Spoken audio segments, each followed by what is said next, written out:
दो शब्द स्टेज पे आके बोलते हैं।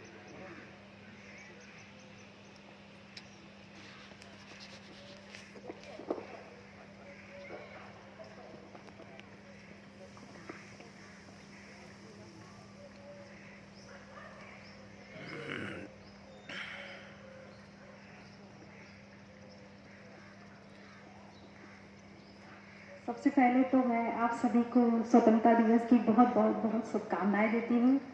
उसके बाद धन्यवाद देती हूँ अपने भाई का, जिसने मुझे याद किया। ऐसे वो अक्सर याद करता रहता है, बट मैं कानपुर में नहीं रहती हूँ, इसलिए उसके प्रोग्राम्स में शामिल नहीं हो पाती। लेकिन आज मुझे ये मौका मिला, और जैसा कि हमारे देश में जो माहौल है, जो लोग सभी लोग कितने खुशियों से, कितने उत्साह से हर घर तिरंगा के अभियान में शामिल हो रहे हैं, लोग खुशियां मना रहे हैं, तो मुझे भी लगा कि भाई ने बुलाया है तो मुझे जाना चाहिए।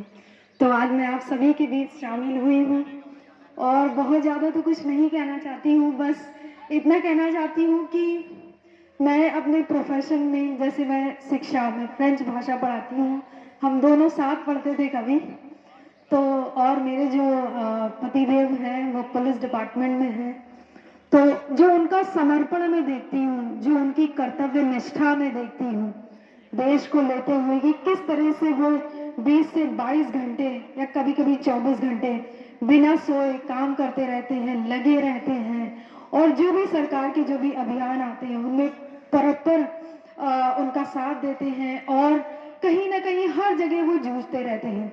तो पहले तो इन चीज़ों का मुझे बिल्कुल भी आभास नहीं था, लगता था कि हाँ पुलिस लाइक दैट। लेकिन अब मुझे एहसास हुआ कि इस सर्विस में आके, जब आप पब्लिक सर्विस कमीशन में आते हो, लोगों के लिए काम करते हो, तो आपकी कितनी निष्ठा होनी चाहिए, आपके अंदर कितना समर्पण होना चाहिए।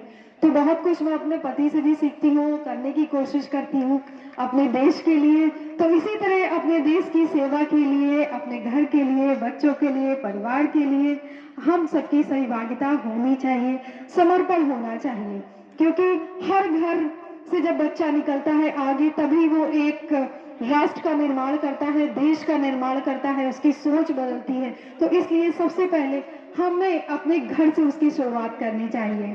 सो जय हिंद, जय भारत एंड धन्यवाद।